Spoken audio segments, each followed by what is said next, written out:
irmão, minha irmã, eu sou Ivan Moraes, moro no Distrito Federal, sou casado, tenho 4 filhos, participo da Renovação Carismática Católica há 25 anos.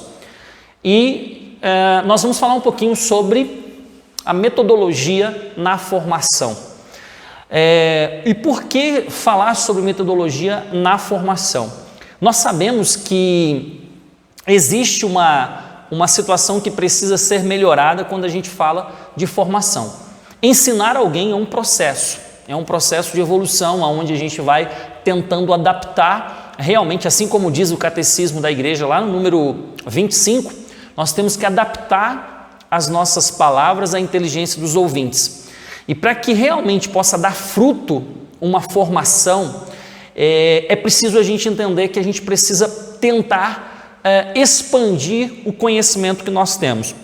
Não só o conhecimento para transmitir esse conhecimento, no caso, uma formação ela se torna ruim quando a gente estuda pouco sobre o assunto, mas também quando eu não sei transmiti-la de uma forma mais eficaz. Então fica essa lacuna, e essa lacuna é o que gera às vezes nas pessoas o desejo de não participar de formações. E em partes eu não vou tirar esse mérito, justamente porque nós temos formações que precisamos avançar muito em algumas formações. Então, quando a formação não faz sentido para a pessoa, se ela não entende aquela formação, se não faz sentido, se não vai agregar e ela vai poder aplicar essa formação na vida dela, automaticamente ela acaba deixando de querer participar dessa formação.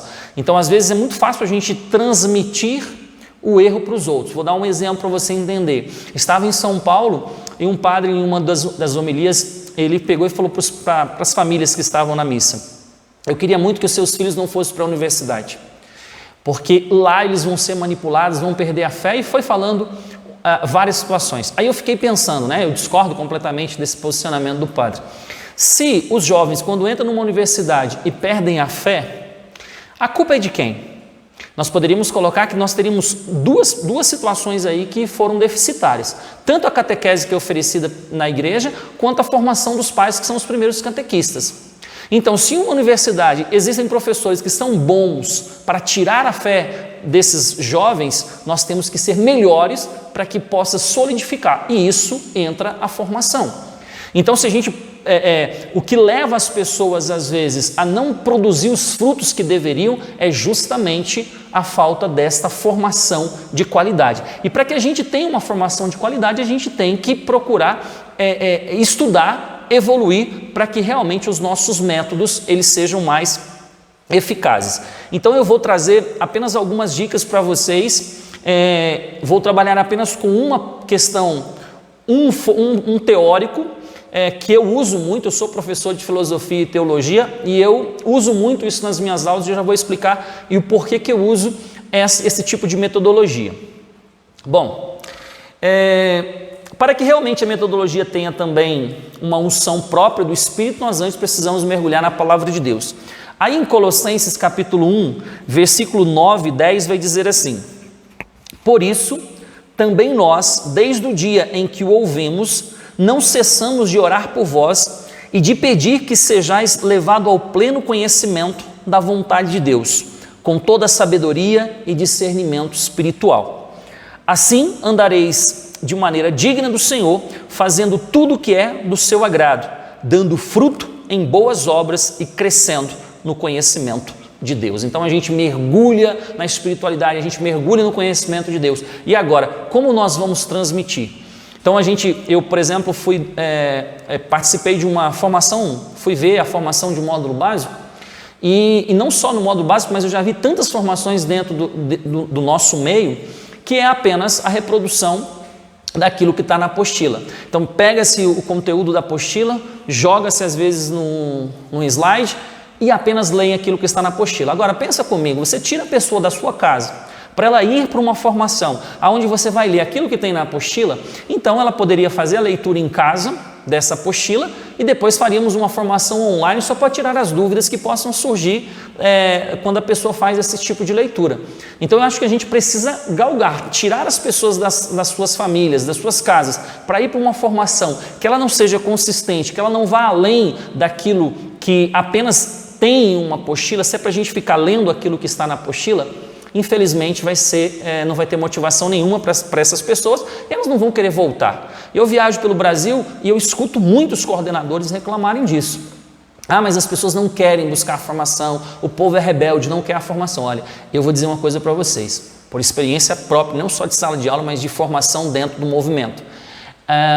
Se a formação tiver qualidade, se buscar a excelência, você pode ter certeza que as pessoas vão querer participar da formação. E para isso a gente tem que buscar essa excelência, a gente tem que buscar realmente cada vez crescer nesse tipo de como transmitir para que as pessoas possam ter uma absorção melhor. Aí quando ela vê que aquilo faz sentido para ela e que vai ajudá-la na vida, você pode ter certeza que você não precisa insistir para que ela venha para a formação, que ela vai vir. Então, vamos seguir. O que seria metodologia? Vem da palavra métodos, que se origina do latim, que um significado básico seria um caminho para se chegar a um fim ou um objetivo.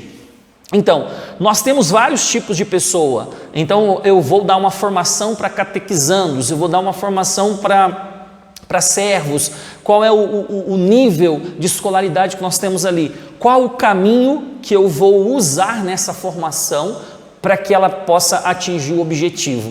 E às vezes a gente vai ter que mudar esse caminho, porque o próprio catecismo, nesse mesmo parágrafo que eu disse para vocês, não tem como a gente ensinar igual todo mundo, porque as pessoas às vezes absorvem de forma diferente. Então esse é um desafio para nós. Muito bem. E aí, a gente poderia colocar aqui 2 tipos de método. Isso aqui é bem interessante. Que seria o quê? A metodologia bem aplicada traz um significado muito grande para os conteúdos. Então é aquele tipo de formador que ele às vezes já dominou o conteúdo, mas ele não sabe transmitir. Existem muitos professores que têm muito conhecimento, mas transmite da forma talvez não tão eficaz, e é por isso que não gera interesse das pessoas em buscar essa formação. Existem 2 métodos que nós poderíamos colocar dentro das metodologias. Um método ativo, que é o quê? Instigar, dar sabor, levar à ação. Veja, 3 situações no método ativo de formar alguém. Eu posso formar a pessoa instigando ela ao conhecimento, ao questionar, a dar sabor àquilo que ela está buscando e levá-la a uma ação. Esses 3 princípios fazem parte do método ativo. Já o método passivo, que é o que mais normalmente se usa, memorização e contemplação. O método passivo, você vai apenas transmitir aquele conteúdo para a pessoa memorizar e ficar contemplando e tal. Os 2 métodos a gente pode usar? Sim, só que qual que vai trazer mais efeito? Bom, segundo as pesquisas, nós temos uma memória de curta duração e de longa duração. A memória de curta duração, normalmente é onde cai esse tipo de formação, que é por memorização e contemplação. Então você vai estudar e você fica ali repetindo as coisas. Você vai lembrar durante alguns dias. Depois você já não vai conseguir lembrar mais, porque ela fica na memória de curta duração. O que normalmente fica na memória de longa duração é quando você consegue dar sabor a essa formação, levar a pessoa a uma ação, e quando você consegue fazer com que a pessoa possa ser instigada diante dessa formação. Isso aqui é o que eu acho que a gente deveria usar mais, o método ativo e não o método passivo, porque vai trazer mais frutos esse método ativo. Explicar, construir e investigar. Bom, eu vou fazer algo mais rápido, até porque o tempo ele é curto, mas seria basicamente o seguinte: você já ouviu falar sobre andragogia? O que é andragogia? É a área da educação que se dedica a estudar sobre como o adulto aprende e quais as características da aprendizagem da pessoa na fase adulta. Então, nós temos hoje, o adulto ele tem uma forma de aprender hoje, que dependendo da idade, nós aprendemos apenas por memorização. Hoje já existe uma evolução dentro desse quesito, mas eu acho que é interessante a gente entender um pouquinho sobre qual seria as melhores ferramentas que nós temos para usar para a aprendizagem. Não só usar ferramentas que eu digo, um slide, um vídeo, tudo isso ajuda, mas a forma de transmitir o conteúdo é o que é o mais importante. Você pode trazer toda a forma, né, atrativa, um bom slide, um bom vídeo, mas se você, na transmissão desse conteúdo, você também não tiver uma boa metodologia, aí vai ficar deficitária a sua formação. Muito bem. E aí, se nós fôssemos trabalhar a questão, qual a diferença do método e da didática? O método, como o ensino será aplicado, não faz juízo de valor. A didática, para que ele será utilizado? Aí faz juízo de valor. Então são duas coisas que a gente precisa contemplar. Método é como o ensino será aplicado. Olha, eu vou usar esse caminho aqui. E aí eu não estou muito preocupado com qual é o público, se aquele caminho ele é o adequado ou não. Isso é método. Existem vários métodos. Eu escolho um método para esse caminho.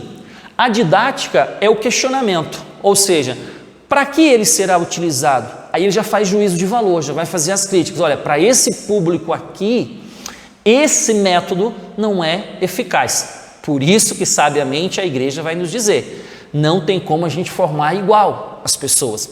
Então, você vai dar uma formação, módulo básico, você vai dar uma formação, uma catequese, você vai dar uma formação sobre uma outra temática, um outro público, para jovens, para adultos. Opa, a didática, então, ela precisa ser pensada. Bom, esse caminho é o melhor caminho para esse público, então nós temos o método e a didática. Bom, e aí eu queria trazer um teórico da educação, entre tantos outros que temos, a gente pode ter poderia até dar uma formação que eu tenho aqui sobre todos os teóricos da educação, mas o que eu acho que é bem significativo e o que eu acho que pode trazer luz na prática, que eu já vou explicar para vocês como vocês iriam aplicar isso na prática, seria Ausubel. Esse formador, esse teórico da educação, para ele, a aprendizagem é um processo que envolve a interação da nova informação abordada com a estrutura cognitiva do aluno. Então, você vai dar uma formação para ele, eu tenho que partir, só vai haver aprendizagem significativa se houver uma interação do novo que você está trazendo para a pessoa com aquilo que ele já tinha na sua estrutura cognitiva. Seria basicamente o que a pessoa já sabe sobre aquilo. A partir daquilo que ela já sabe, você explora isso para que possa trazer um conteúdo novo. E é como se você fosse fazendo os links, e vai ficar mais fácil para a pessoa memorizar a partir do momento que ela linka com aquilo que ela já sabia.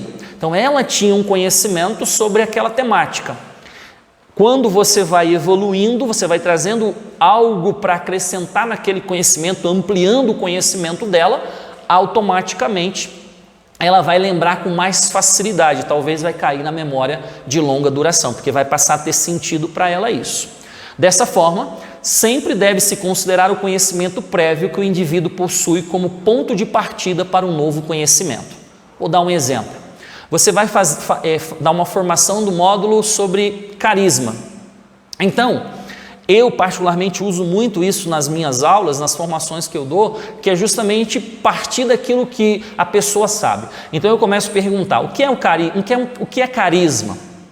E aí as pessoas ficam meio inibidas, mas aí você vai tentando quebrar esse gelo e sem agora colocar se está certo ou errado. E deixa as pessoas falarem o que é um carisma para ela. E mais, nas formações é importante, talvez, se você quiser usar esse método, que eu vou dizer para você que ajuda bastante, pedir para a pessoa anotar. Então, olha, o tema da aula hoje é carismas. Aí a pessoa escreve no caderno carismas. E aí você vai falar para ela fazer uma âncora, uma flechinha e escrever no papel o que para ela é carisma.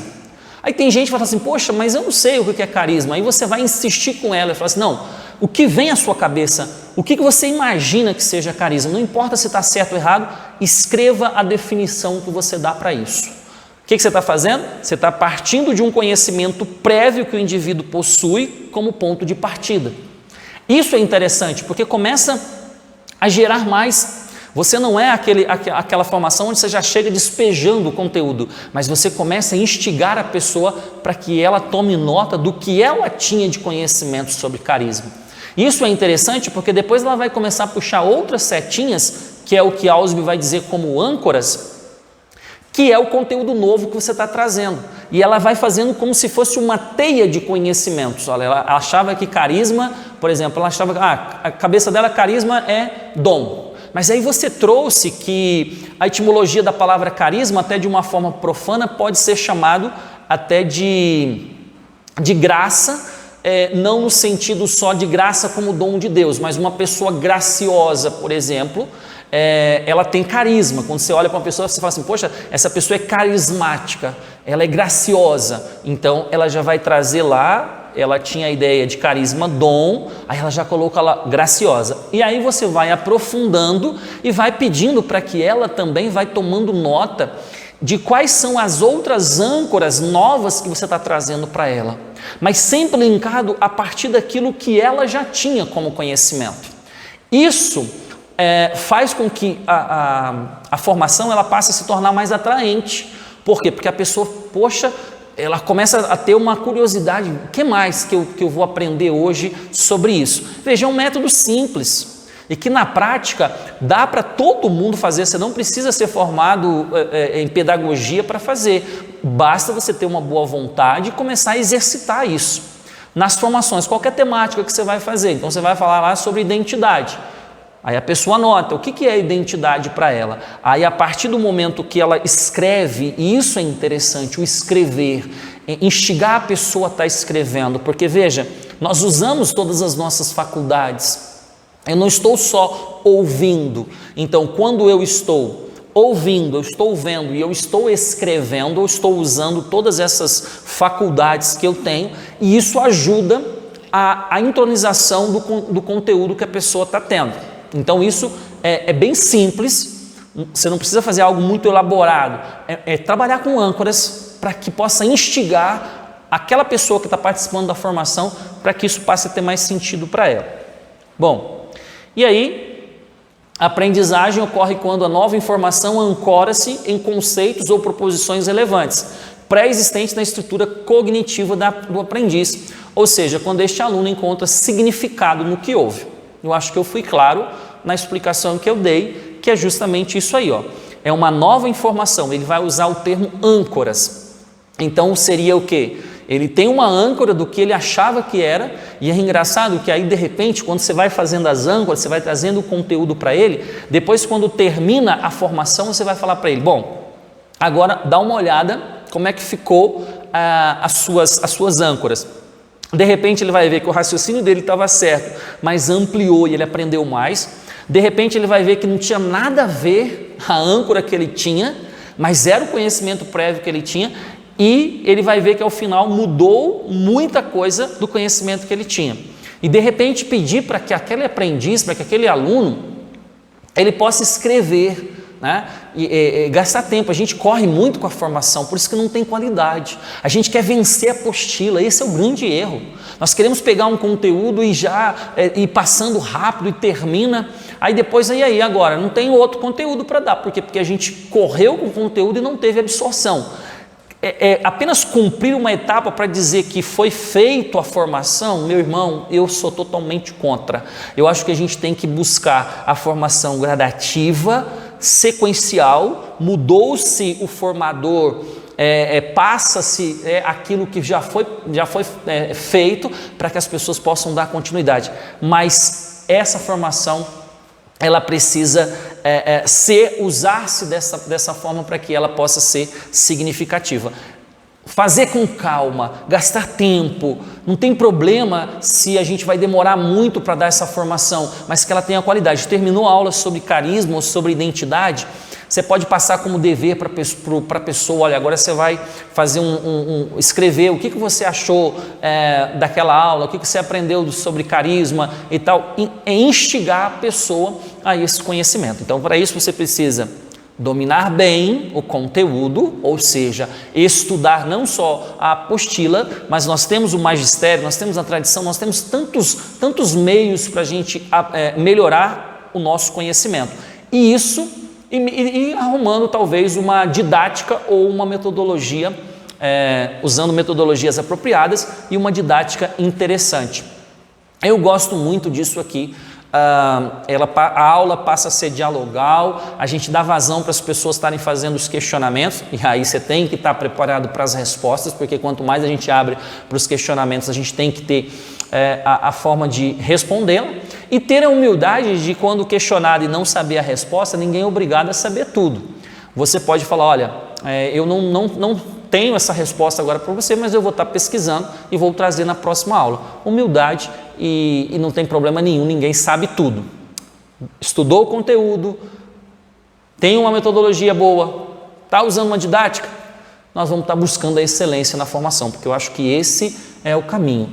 A gente tem que fazer o melhor para Deus. Eu estou formando vidas, eu estou formando pessoas, e isso tem que ser bem feito. Eu tenho que amar o que eu estou fazendo, me apaixonar por aquilo que eu estou fazendo, porque isso vai fazer toda a diferença na qualidade da formação.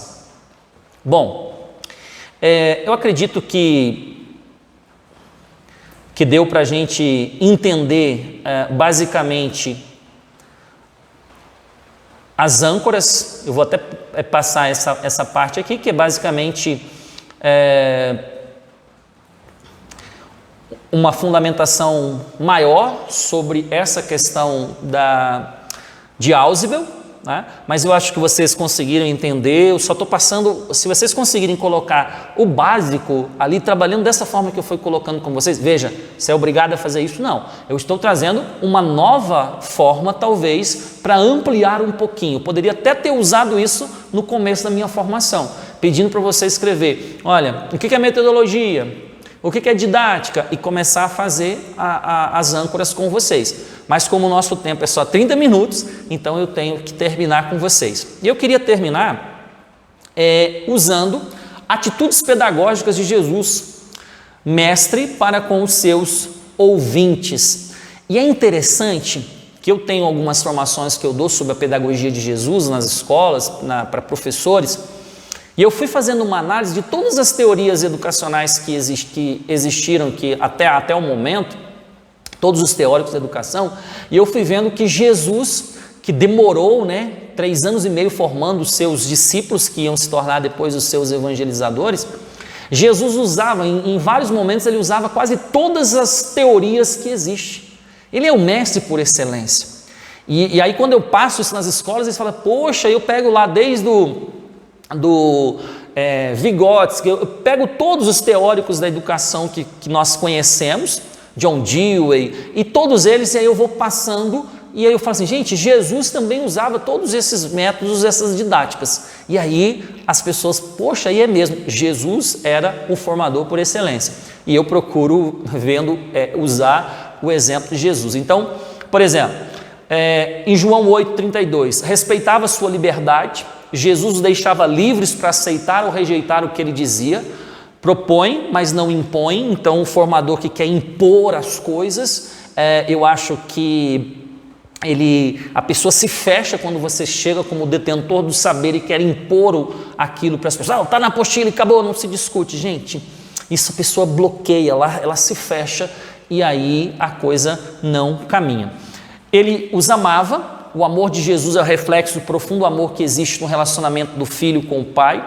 Ele os desafiava, então aí tem todos os textos bíblicos aí. Ele desafiava a renascer, a ir e não tornar a pecar, a lavarem os pés mutuamente, a amar os inimigos, a servir a Deus e não a riqueza. Então, ele respeitava a liberdade, ele amava, ele os desafiava.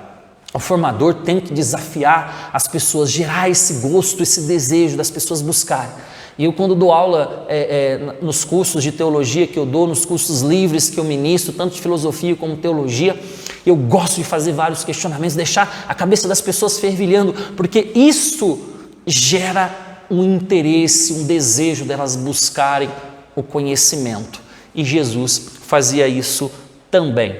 Bom, qual era então o método, estratégia, a metodologia de Jesus? Primeiro, Jesus ensinava pelo exemplo. ensinava com seu exemplo, mais do que com palavras, seu estilo de vida era o seu maior ensinamento. E principalmente a gente quebrar um pouquinho, às vezes, a arrogância de querer achar que somos mais que os outros. O que São Paulo dizia, não importa o grau que chegamos, o que importa é prosseguir decididamente, ter esse desejo de crescer cada vez mais e ensinar com um exemplo, né? Depois, baseava-se na experiência de vida de seus ouvintes. Jesus tratava das necessidades reais das pessoas, falava concretamente sobre os acontecimentos do dia a dia de seus ouvintes. Olha que interessante, baseava-se na experiência de vida de seus ouvintes. O que era isso? Teoria de Ausubel, de âncoras. Jesus, ele pegava também aquilo que as pessoas viviam, que era a vivência das pessoas naquele momento, e tirava, talvez, aqueles ensinamentos para instigar a pessoa. Quando Jesus diz lá, o que dizeis o povo de quem eu sou? O que dizem? Então, aí as pessoas começam a falar, e vocês, quem dizem que eu sou? Então, partindo do que as pessoas tinham de conhecimento, de ideia, ele trazia uma ideia nova. Então, Jesus também usava a teoria de Ausubel. Olha, Jesus perguntava e respondia, e vós, quem dizeis que eu sou? Foi o que eu acabei de falar. Que procurais? Queres ser curado? Crês no Filho do Homem? Eu sou a ressurreição e a vida. Então, Jesus trabalhava com esse método de instigar as pessoas através dos questionamentos. Então, uma formação que usa também dessa metodologia de estar instigando, de estar perguntando, isso é interessante para que a nossa formação seja mais atrativa.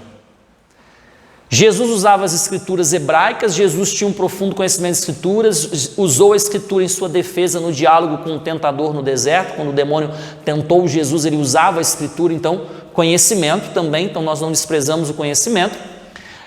Na sinagoga de Nazaré proclamou seu projeto citando o profeta Isaías, ali ele narra, usando o profeta Isaías, que ele veio para curar, para libertar os oprimidos e por aí vai. Bom, então, ele repetiu, então Jesus também usava a memorização, tá? Então, como eu disse, o método ativo e o passivo. Jesus também usava, repetindo, ensinou as mesmas coisas várias vezes para que ficasse gravado na mente dos ouvintes. Então, nós podemos perfeitamente estar usando também essas duas vertentes, ok? Tanto o ativo como aquilo que é passivo. Exagerou nos contrastes, este era uma característica oriental para chamar a atenção sobre algum ponto, os dois devedores, o cisco no olho do irmão, a casa sobre a areia, sobre a rocha. Então tudo isso aqui, Jesus também usava o ensinar a partir dos contrastes. Jesus usava imagens e comparações, seu ensinamento era concreto, usava as coisas do dia a dia das pessoas, as quais o ouvinte pudesse se reportar, comparar o ensinamento. Olha, ele disse, eu sou a porta, eu sou a luz do mundo, eu sou o bom pastor. Isso é interessante, eu quebro muito a minha cabeça tentando criar práticas para depois do ensino teórico a gente passar as práticas, porque para mim formação que não é baseada em teoria e prática, ela não dá fruto. Então, é quebrar a cabeça mesmo, é ficar pensando, mas espera aí, que comparação, que imagem eu posso trazer? Então explorar mesmo essa questão das imagens, do visual, da pessoa escrever, isso tudo é extraordinário também. Jesus usava parábolas, Jesus usava ações simbólicas, né?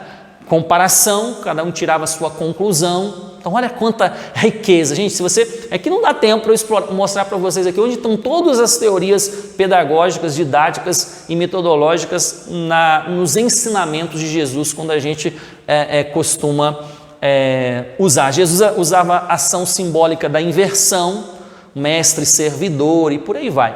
Era muito farta o tipo de exemplo. Jesus tinha preferência pelos discípulos, né? Priorizava o atendimento e ensinamento dos discípulos, ensinou a orar, a ser mais íntimo, explicava todas as coisas de maneira que entendessem. Então, Jesus gastou tempo formando pessoas. Bom, eu espero que tenha clareado alguma coisa, que talvez gerou um pouquinho esse sabor para que você possa investigar cada vez mais que metodologia usar e qual a melhor forma da gente buscar a excelência na nossa formação. Espero que Deus abençoe sua vida, se apaixone cada vez mais por esse conteúdo, pelas metodologias, pelas didáticas e seja um formador por excelência. Deus te abençoe.